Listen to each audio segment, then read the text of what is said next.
This video is brought to you by plugging your Twitter handle, because you know you're supposed to cross-promote all your social media. It helps with metrics! If you like Star Wars movies, and specifically the character of Obi Wan Kenobi, you were probably rapt to hear that he's finally getting his own prequel. Again. Do these films count as his? I mean, the first one was kind of Qui-Gon's movie, I guess. The second is Anakin and Padme's. But you know what? He really shines in part 3, just turning out to be the hero we always envisioned. And you know what? I say, why not give him his own feature? There seems to be a lot of unexplored potential for this character, and setting a movie between episode 3 and 4 is the perfect time period for him. At the point in time where this video is going out, this is what we know. The movie is slated for 2020, and the director will be Stephen Daldry, the man behind Billy Elliot. There he is. You see, he's very small. A rat-sized man. Probably sleeps in a sock drawer. I do, however, have some concerns about this project. And I guess these new Star Wars films in general. As I'm sure many, or some, or none others also do. Namely, the Lucasfilm has made it their priority to decide on a director for these spin-off films, and then during production, pulling the handbrake. And look, I thought Rogue One was fine. Great third act, but I, like many, or none, or some, are still interested in knowing what Gareth Edwards originally envisioned. As for the Han Solo movie, I understand the decision to axe the directors if the improvisational style was steering the movie in a different direction, but I'd rather see a funny, tonally weird Han Solo movie than a bland origin where he meets Chewbacca and they have the life debt, and then he meets Lando, and he wins the Falcon and he does the Kessel Run in the correct amount of parsecs. But hey, we still don't know what the finished product will be. Maybe it will be the best prequel ever made, which would really be saying something.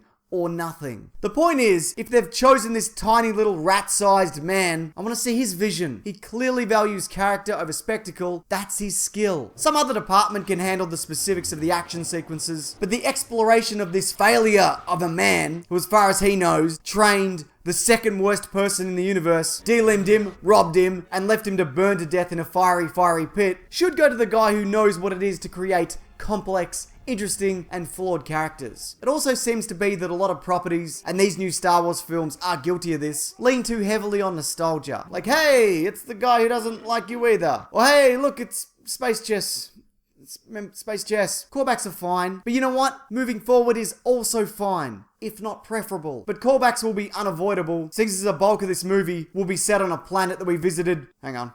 A New Hope, Return of the Jedi, Phantom Menace, Attack of the Clones, Revenge of the Sith, Force Awakens. 6 times! Yeah, look, I know it's Jakku, but it's a planet covered entirely in sand, occupied by grubby monsters, exploiting locals for their financial gain. They may as well have called it Tatooine 2. Tatooine! Oh, that's very good. Just thought of that then. So I guess there's 2 ways they can do this movie. 1, set the entire film entirely on Tatooine, with Obi-Wan drawn out of hiding when someone comes looking for him, like Darth Maul did, or perhaps even he's going head-to-head with the local crime syndicate, like we saw in some recent comics. Or 2, have him take one last mission off-planet, leaving the boy he's supposed to protect, perhaps under the guise of a mission he feels he cannot ignore. The idea has been floated that perhaps he recognizes Darth Vader as Anakin Skywalker and is compelled to either finish him off or turn him back. But obviously he fails to do either. I mean, it's possible that they met up again. There's some wiggle room in lines like this. When I left you, I was but the learner. Now I am the master. And also, if Rey turns out to be related to him in episode 8, then they can explore how the hell that happened. Would also be another incentive to get people into cinemas, you know, with all the mystery and the backstory. If you did include someone like Darth Vader, yeah, you do run the risk of relying on these tried and true Star Wars characters. But still, who wouldn't want to see a slightly younger Obi Wan Kenobi face off against Darth Vader in his prime? I'd say all, or some, or none of us. But I do like the idea that Obi-Wan starts off frustrated, just sitting in the dirt on some shithole planet, and he'll take any excuse to abandon his duty. Only if temporarily, before realizing that, hey, maybe it's not my job to topple the Empire. My place is, and always will be, watching this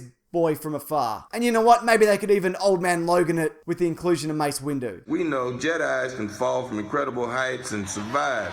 So apparently, I am not dead. Sam Jackson keeps banging on about coming back, and I guess it's possible for that to work. Anything can. I mean, in film, even the dumbest idea can turn out to be great. Or just really dumb. But whatever we end up getting, I'm just hoping that after this movie, we move away from the Revenge of the Sith A New Hope era. I mean, by the time the Obi-Wan movie happens, we'd have explored that time in Rebels, Rogue One, Han Solo, the current run of Star Wars comics, that Princess Leia comic, the Lando comic, And books! So many books. There are other eras to explore. Old Republic, after Empire Strikes Back, and in that 30-year gap between Return of the Jedi and The Force Awakens. I know they're probably waiting till after The Last Jedi to look into that era, but frankly, I'm sick of this time period. Move on! Go decades in literally any direction. And by that I mean one of the two directions you can go, because that's how time works. But perhaps it doesn't work like that in the world of Star Wars. There's still some things we don't know about this Muppet-heavy universe. We don't even know how big people are. Maybe humans are 100 feet tall, but you can't tell because everyone's 100 feet tall. Or perhaps everyone is as big as a rat-sized director. It's one of fiction's greatest mysteries. Along with, what was the point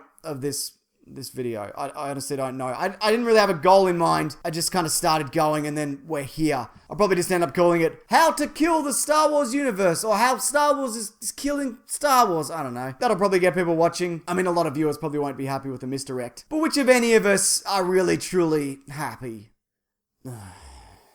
Alright, here's the person who won last week's Loot Crate. If you are this person, just private message me these details on my channel and I'll sort it out. And if you want to win next week's box, just leave any comment below. Perhaps on what you do and don't want to see out of this Obi-Wan movie. And hey, you like video games that are good or sometimes bad? Because every Tuesday a show happens here called Caravan of Garbage, where we play something. Here's a clip. No, I don't care about any of this! Doesn't matter, just keep clicking them. Pierce through your opponent's armor and cause them to bleed. That was the skill you were given there. So stabbing. Okay, let's go. Oh, God! I hate stats and shit. Me too, I'm too old for stats. Too old and Character worn out. creation is finished. Wonderful. Right, okay, let's see what I can do. I bet I'm murdered straight away in the spirit of Game of Thrones. I hope so. Also, you can find me every Monday on my podcast, The Weekly Planet, where we talk movies and comics and TV shows. That's linked below along with everything else. But thanks for watching this. I appreciate it. Take care.